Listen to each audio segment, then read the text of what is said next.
Welcome back class.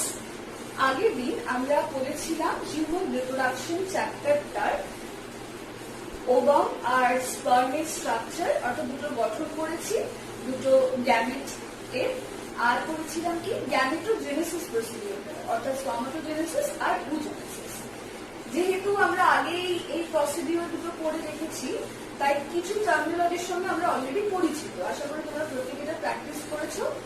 এটা বাড়িতে please practice করো, কারণ এই প্রসিডিউর গুলো কিন্তু আসে। এবার আজ আমরা ওই পরিচিত নামগুলোকে দিয়ে তাই যেটা জানবো সেটা হলো হিউম্যানের দুটো রিপ্রোডাকশন কি কি সিস্টেম হয়। আমরা জানি হিউম্যান দু রকমের, একটা মেল একটা ফিমেল, দুজনের আলাদা আলাদা রকমের রিপ্রোডাক্টিভ সিস্টেম দেখা যায়। সেটার আর কি জানবো না, সেটার মাইক্রোস্কোপিক সেকশন করলে কিরকম দেখতে লাগে একদম ইন ডিটেল আজকে আমরা স্ট্রাকচারটা জানবো। কিন্তু সেটার জন্য আজকে আমাদের যেটা হেল্প লাগবে সেটা হলো আমাদের এই জিনিসটা বোর্ডে আমরা এক্সপ্লেন করে দেখতে পারবো না, তাই আমরা কম্পিউটারে হেল্প নেব। ওকে class, as I have said, আজকে আমরা বললাম রিপ্রোডাক্টিভ সিস্টেমটা পড়বো মেল ফিমেল। আচ্ছা, তার মধ্যে প্রথমেই বলে রাখি আমরা আজকে শুধুমাত্র মেল রিপ্রোডাক্টিভ সিস্টেমটা পড়বো। আর কি পড়বো? ক্রস সেকশন অফ টেস্টিস। বাস এই দুটো আজকে আমরা পড়বো, কারণ এই দুটো এক্সপ্লেন করতে ভালো করে বুঝে নিতে আমাদের একটু সময় লাগবে। আগামী ক্লাসে মানে পরের দিন আমরা ফিমেল রিপ্রোডাক্টিভ সিস্টেম পড়বো, ক্রস সেকশন অফ ওভারি পড়বো, আর কি পড়বো? Menstrual cycle. তাহলে এসো আমরা প্রথমে মেল রিপ্রোডাক্টিভ সিস্টেমটা বুঝে নিই। এখানে একটা জেনারেল ডায়াগ্রাম দেওয়া আছে, তোমাদের বইতেও খুব এরকমই সাধারণ দেখতে একটা ডায়াগ্রাম দেওয়া আছে, আর এটা তোমাদের কিন্তু ছবি আঁকাও প্র্যাকটিস করতে হবে। আচ্ছা, আমি ওয়ান বাই ওয়ান এক্সপ্লেন করছি, তোমরা শুধু শুনতে থাকো এবং তোমাদের সামনে যখন বই খুলে পড়বে তার সঙ্গেও কথাগুলো কিন্তু মেলাতে থাকবে। সামনে বই খুলে রেখে আমার কথাগুলো শুনতে শুনতে, ভিডিও দেখতে দেখতে তোমরা পড়াটা করো। আচ্ছা, প্রথমে শোনো, আমাদের সেক্স অর্গানকে আমরা দুভাগে ভাগ করব। একটাকে বলে প্রাইমারি সেক্স অর্গান আর একটাকে বলে সেকেন্ডারি সেক্স অর্গান। এবার আসি আমরা মেল রিপ্রোডাক্টিভের বেলায়। মেলের প্রাইমারি সেক্স অর্গান বা যেটাকে বাংলায় বলে মুখ্য যৌনাঙ্গ, সেটা হলো শুক্রাশয় বা টেস্টিস। এই যে অংশটা আমরা দেখতে পাচ্ছি হলো। আচ্ছা, সেকেন্ডারি গুলো কি? বাকি যে এক একটা অংশ দেখো মেনশন করা আছে, যেমন লেখা আছে দেখো এপিডিডাইমিস, যেমন লেখা আছে শুক্রনালী, আচ্ছা, বা সেমিনাল ভেসিকল, বা এটা ধরো ductus difference, prostate gland, bulbo urethral gland, এই সমস্ত কিছু হলো কি, ইনফ্যাক্ট ইনক্লুডিং পেনিস বা যেটাকে আমরা ইজাকুলেটরি অর্গান বলবো, এই সবগুলো হলো প্রত্যেকটা সব secondary sex organ of male হলো। তাহলে প্রাইমারি হলো only one, that is testis, আর সেকেন্ডারি হচ্ছে বাকি সমস্ত যে সমস্তগুলোর নাম বললাম। এবার আসো আমরা ছবিটা বুঝে নিই। আচ্ছা, প্রথমেই বলে রাখি, ফিমেলের ক্ষেত্রে যেরকম ফিমেলের রিপ্রোডাক্টিভ অর্গান বা ফিমেলের রিপ্রোডাক্টিভ সিস্টেম, এটা কি হয়? দেহের বাইরে অবস্থান করে। মেলের বেলায় কিন্তু, আচ্ছা বললাম, ফিমেলের বেলায় কি হয় না, আমাদের ক্ষেত্রে আমাদের ফিমেলদের রিপ্রোডাক্টিভ যে আমাদের সিস্টেম বা রিপ্রোডাক্টিভ অর্গান, সেটা আমাদের উদর গহ্বরের ভিতরে অবস্থান করে, অর্থাৎ আমাদের দেহের মধ্যেই অবস্থান করছে।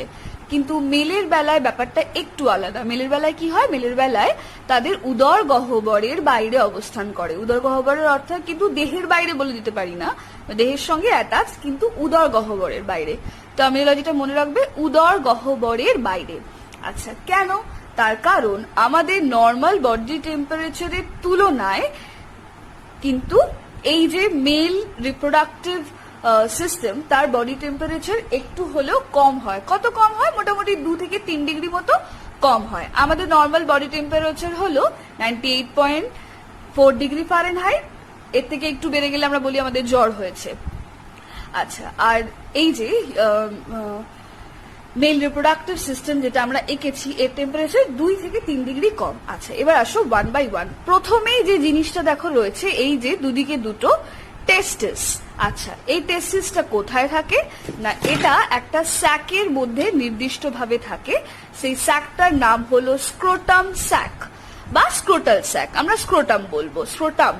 আচ্ছা, এবার এই টেস্টিসটার ওপরের দিকে তাকাও, দেখো এখানে কিরম একটা অংশ রয়েছে, জাস্ট লাইক আ ক্যাপ, এটাকে বলছে এপিডিডাইমিস।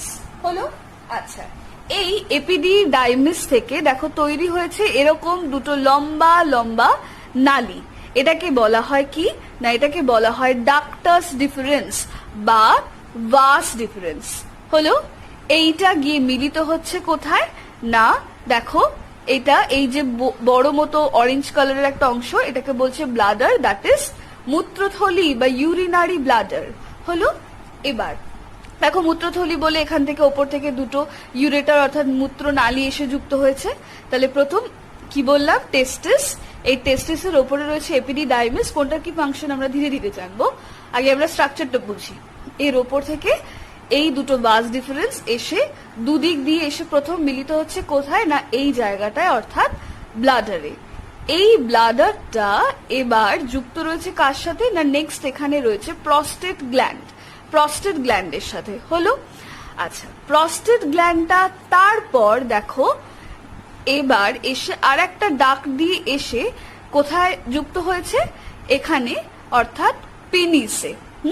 আচ্ছা, এই পেনিসের শুরুর দিকে একদম ওপরে যেখানে এই ডাকটা নামতে শুরু করেছে, দুটো জয়নিং পোর্শনে দুদিকে দুটো বাল্বো ইউরেথ্রাল গ্ল্যান্ড বা কাউপার গ্ল্যান্ড থাকে। বাল্বো ইউরেথ্রাল গ্ল্যান্ডেরই আর এক নাম হলো কাউপার গ্ল্যান্ড বা কাউপার গ্রন্থি। এবার এটা এসে জুড়েছে কোথায় না, এটা এসে জুড়েছে আলটিমেটলি আমরা দেখতে পাচ্ছি পেনিসে। হলো? আচ্ছা, পেনিসের এবার দুটো ভাগ বলি। পেনিসের ওপরে একটা পাতলা মেমব্রেন থাকে, সেই পাতলা মেমব্রেনটাকে বলে প্রিপিউস। কেমন?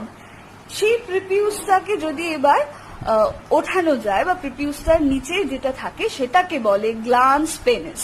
হলো?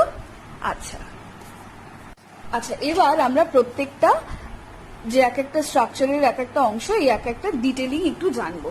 প্রথমেই দেখো যে জিনিসটার কথা আমি বললাম, যেটাকে আমি প্রাইমারি সেক্স অর্গান বলতে বললাম, সেটা হলো টেস্টিস। এই টেস্টিসে কি হয় না, এই টেস্টিসে শুক্রাণু অর্থাৎ স্পার্ম তৈরি হয়। হলো? আচ্ছা, হবার পর তারপর দেখো ওপরে একটা স্ট্রাকচার রয়েছে যেটাকে বলছি এপিডিডাইমিস। এপিডিডাইমিসটা কি? এপিডিডাইমিস হলো একটা প্রচন্ড কুণ্ডলীকৃত নালিকা বিশেষ, যেটা কিনা শুক্রাশয়ের এই যে একদম মিডল পোর্শন অব্দি, শুক্রাশয় মিডল পোর্শন অব্দি এটা বিস্তৃত থাকতে পারে। আর এটা কি করে, এইখানে অর্থাৎ টেস্টিসের তৈরি হওয়া স্পার্মটাকে হেল্প করে ফ্লো হতে। ফ্লো হয়ে এই নালীটা অর্থাৎ ভাস ডিফারেন্স, যেটাকে ডাকটাস ডিফারেন্স বলেছে, সেই ভাস ডিফারেন্স দিয়ে এটাকে ফ্লো হতে কিসের মাধ্যমে হবে না, এপিডিডাইমিসের মধ্যে হবে।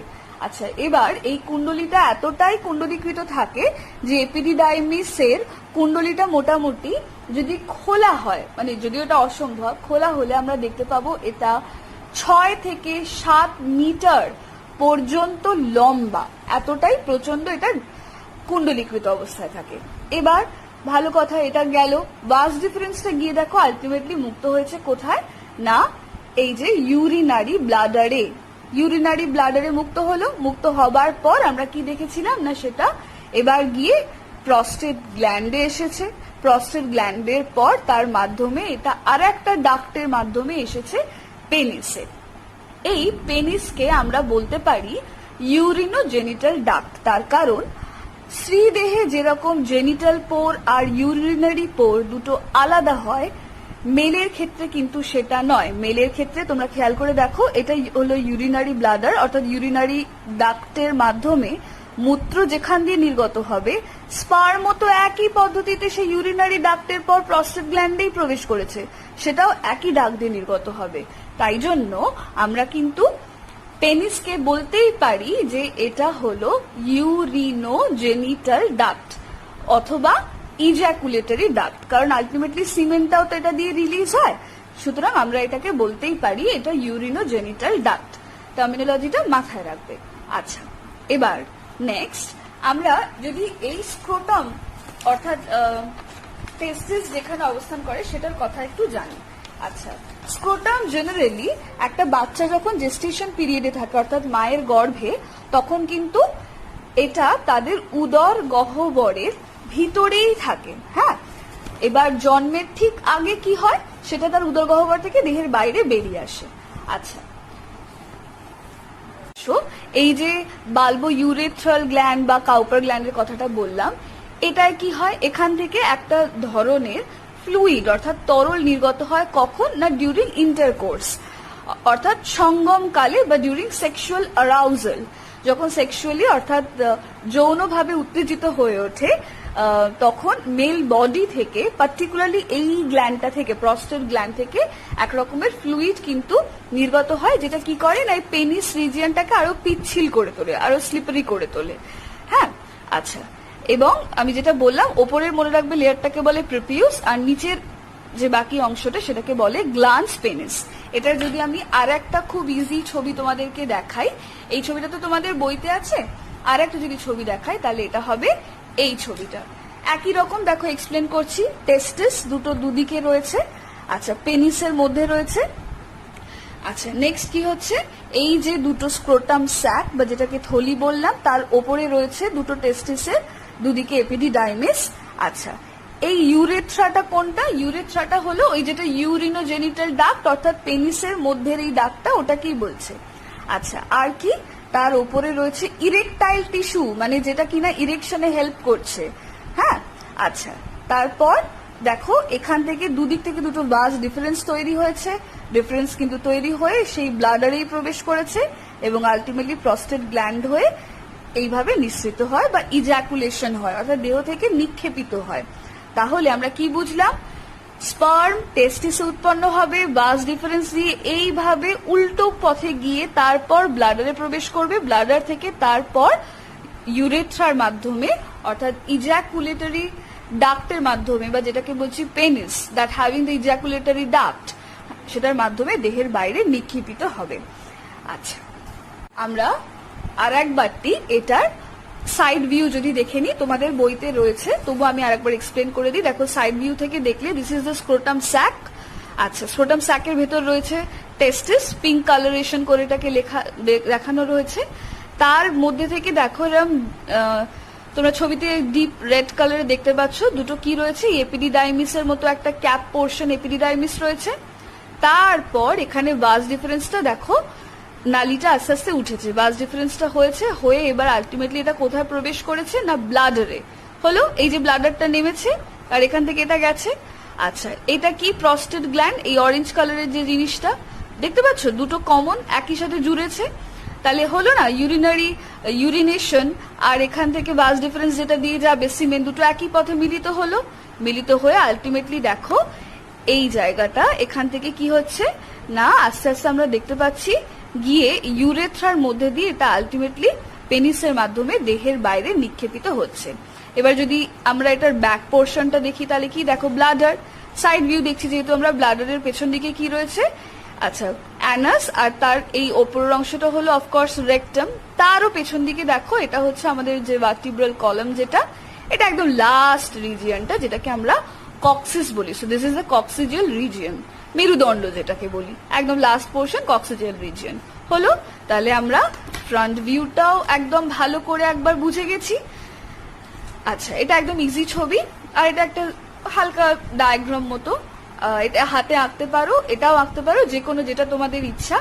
আর এটা সাইড ভিউ বুঝলাম। এবার আমরা আসবো ট্রান্সভার্স সেকশন অফ টেস্টিস, অর্থাৎ এই জিনিসটার শুধুমাত্র টেস্টিসটার, এটা যদি আমরা একটা টিএস করি বা ট্রান্সভার্স সেকশন তাহলে কেমন লাগবে দেখতে। আর আমরা যদি এই টেস্টিসটার একটা ক্রস সেকশন করি তাহলে সেটাকে কিরকম দেখতে লাগবে, তার আগে আমরা একবার দেখি এটা লঙ্গিটিউডিনাল সেকশন করলে কিরকম দেখতে থাকবে, অর্থাৎ লম্বা লম্বি বরাবর যদি কাটি কিরকম দেখতে লাগবে। দেখো এই যে একটা একটা আলাদা আলাদা ব্রাউনিশ যে অংশগুলো দেখতে পাচ্ছ এগুলোকে বলে সেপ্টা, আলাদা আলাদা প্রত্যেকটা ভাগ।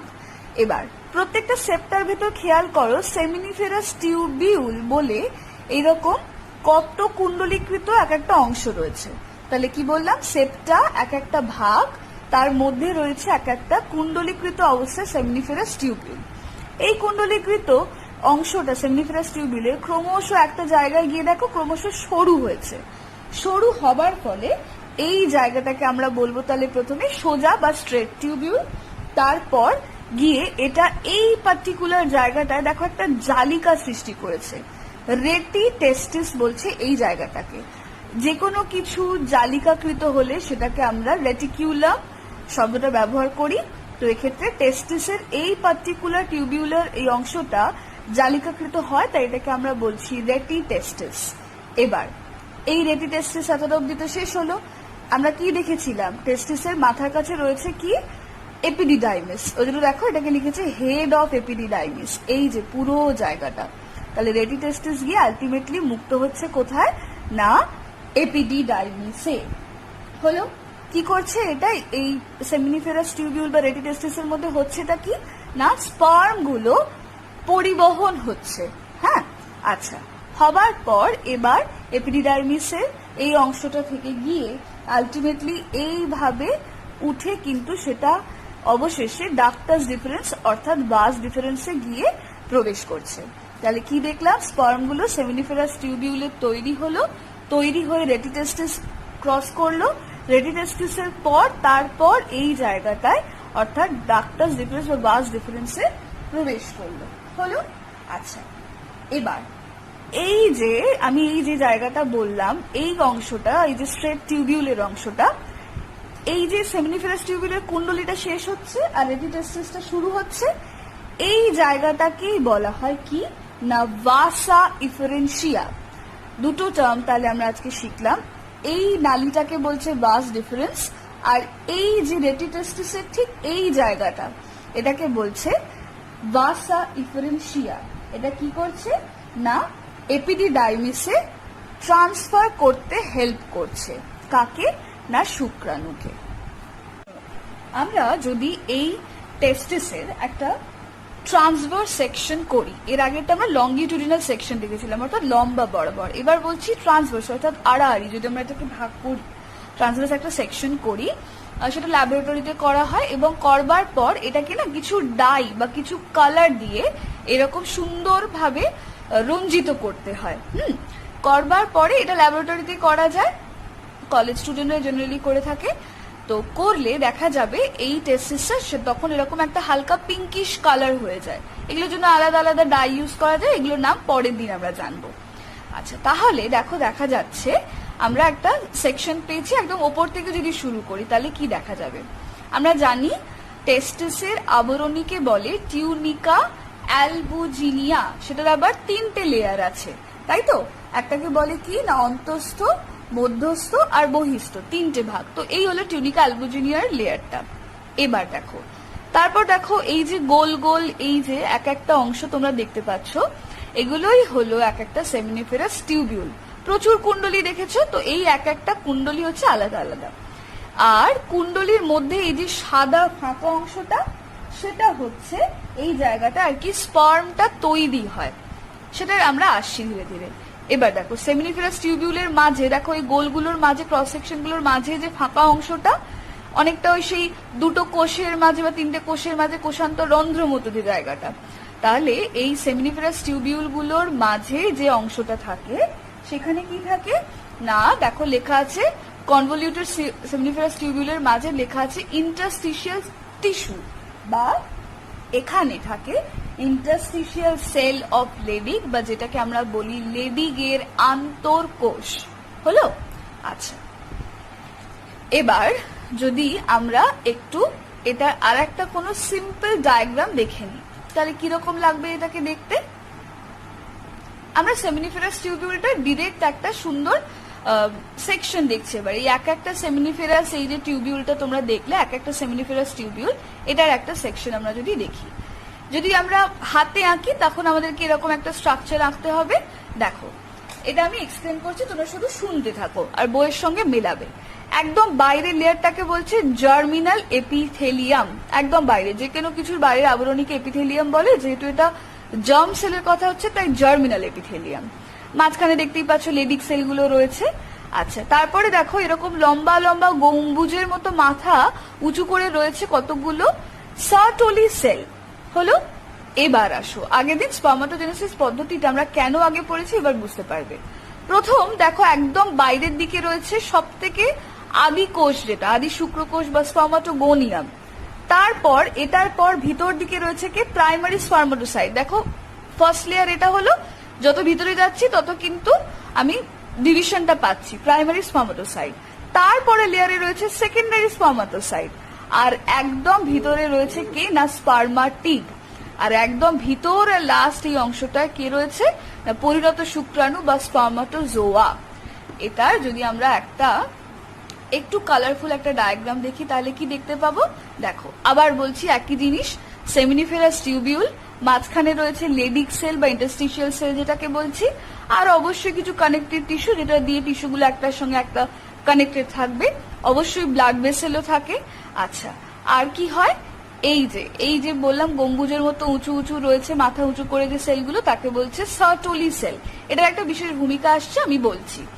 আচ্ছা, এবার এটা তারপরটাকে বলছে জার্মিনাল এপিথেলিয়াম, তার বাইরে রয়েছে দেখো বেসমেন্ট মেমব্রেন, এই জায়গাটা বেসমেন্ট মেমব্রেন সার্টোলি সেলের মধ্যে রয়েছে। আচ্ছা, তারপরে যে বললাম spermatogonia, primary spermatocyte, secondary spermatocyte, spermatid, আর একদম ভিতরে রয়েছে স্পার্মাটোজোয়া। এবার শোনো, এই স্পার্মাটোজোয়া গুলো কি করে না, আমি প্রথম আগের দিন বলেছিলাম যে স্পার্মাটোসাইটোজেনেসিস হয়ে এরা প্রথমে ওয়েট করে, অপূর্ণ শুক্রাণু যেগুলোকে বলেছিলাম। কেন ওয়েট করে না পরিণত হওয়ার উদ্দেশ্যে। তো পরিণতটা হবে কখন, তখনই যখন ওরা এই সার্টোলি সেলগুলো থেকে প্রপার নিউট্রিয়েন্টস পাবে, নিউট্রিয়েন্টস পেয়ে তবে গিয়ে স্পার্মিওজেনেসিস করে এরা নিজেদেরকে পরিণত করবে। কি বললাম, এই স্পার্মা যে বললাম অপূর্ণ শুক্রাণুগুলো, সেগুলো এই সার্টোলি সেল থেকে নিউট্রিয়েন্টস অর্থাৎ পুষ্টি সংগ্রহ করবে, করে তবে এরা পরিণত শুক্রাণুতে পরিণত হবে। এই পদ্ধতিটাকে বলা হয় স্পার্মিয়েশন। এতে হেল্প করছে কি সার্টোলি সেল। তাহলে সার্টোলি সেলের একটা প্রচন্ড গুরুত্বপূর্ণ ভূমিকা কিন্তু আমরা জানতে পারলাম।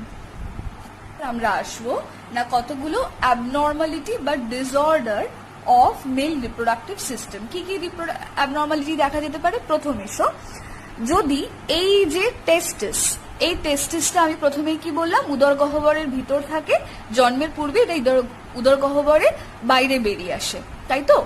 এবার টেস্টিস কটা আছে, দুটো।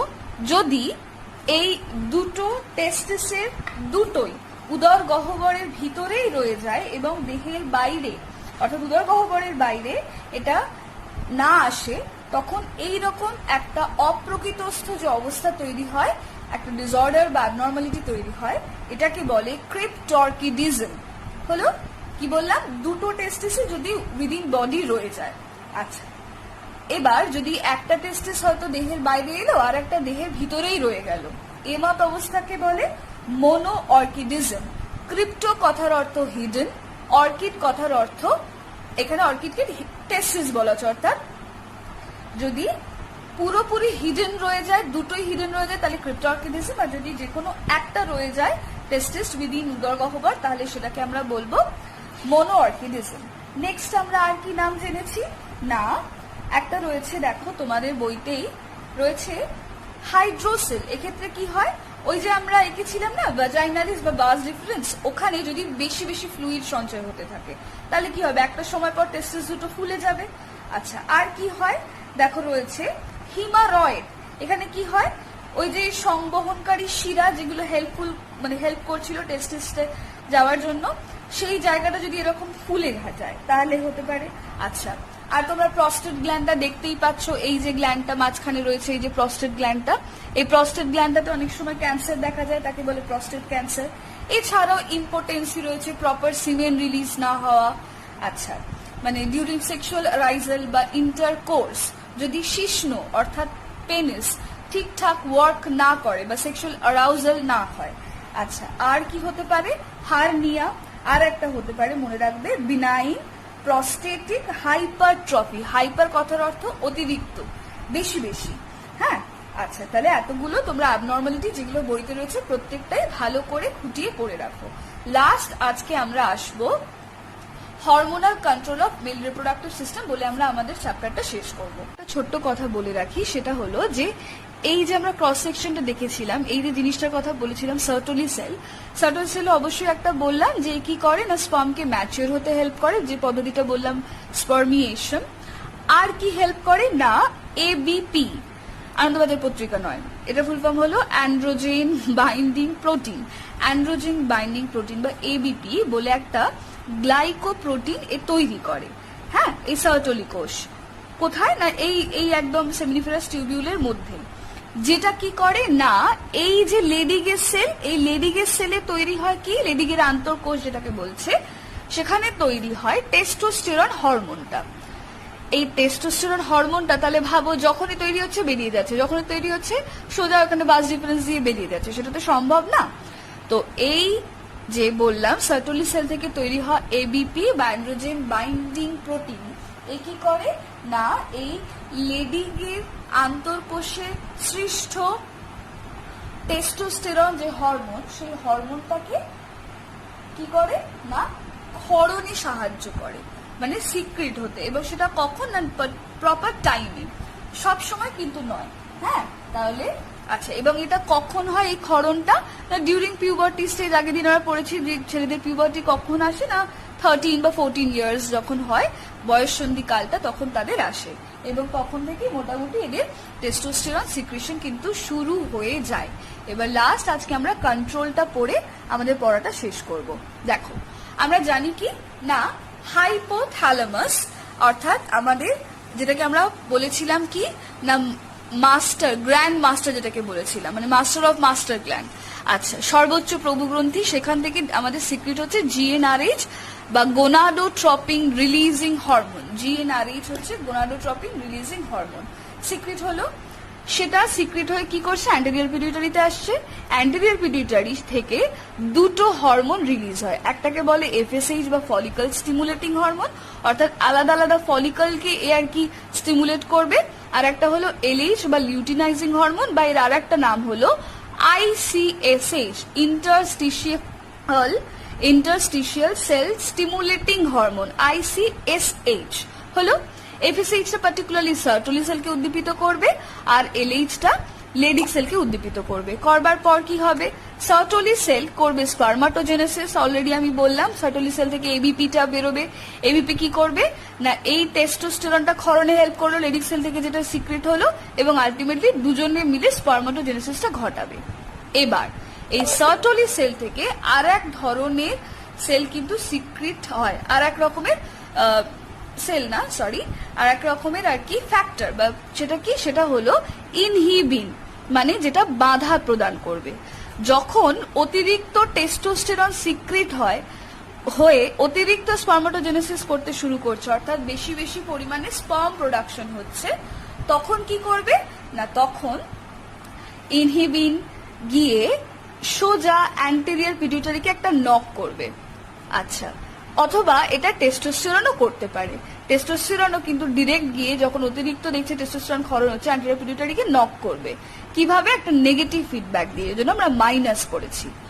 আচ্ছা, আর আমরা যেরকম জানি অ্যান্টেরিয়র পিটিউটারিকে বলছি কাজ হচ্ছে না, তাহলে কি করব, তারও প্রভু যে তাকে গিয়ে ডিরেক্ট অ্যাপ্রোচ করি, ও যদি কথা না শোনে, তখন টেস্টোস্টেরন ডিরেক্টলি গিয়ে হাইপোথ্যালামাসকে নক করে, বলে যে তুমি জিএনআরএইচ সিক্রেশনটা বন্ধ করো। তার ফলে কি হবে না এর পরবর্তী স্টেপগুলো বন্ধ হয়ে টেস্টোস্টেরন ক্ষরণটা আপাততর জন্য কিন্তু স্টপ হয়ে যাবে। হলো, এই পদ্ধতিতে কিন্তু হরমোন কন্ট্রোল ইন মেল হয়। হলো, দ্যাটস ইট ক্লাস। আজকে আমরা মেল রিপ্রোডাক্টিভ সিস্টেমটা পুরোটা পড়লাম। আচ্ছা, আর কি পড়লাম, ফিজিওলজিক্যাল স্ট্রাকচার পড়লাম, শুক্রাশয়ের যেটা টিএস মানে ট্রান্সভার্স সেকশন, আর অবশ্যই এলএস অর্থাৎ লংগিটিউডিনাল সেকশন। আর কি পড়লাম না হরমোনাল কন্ট্রোল ইন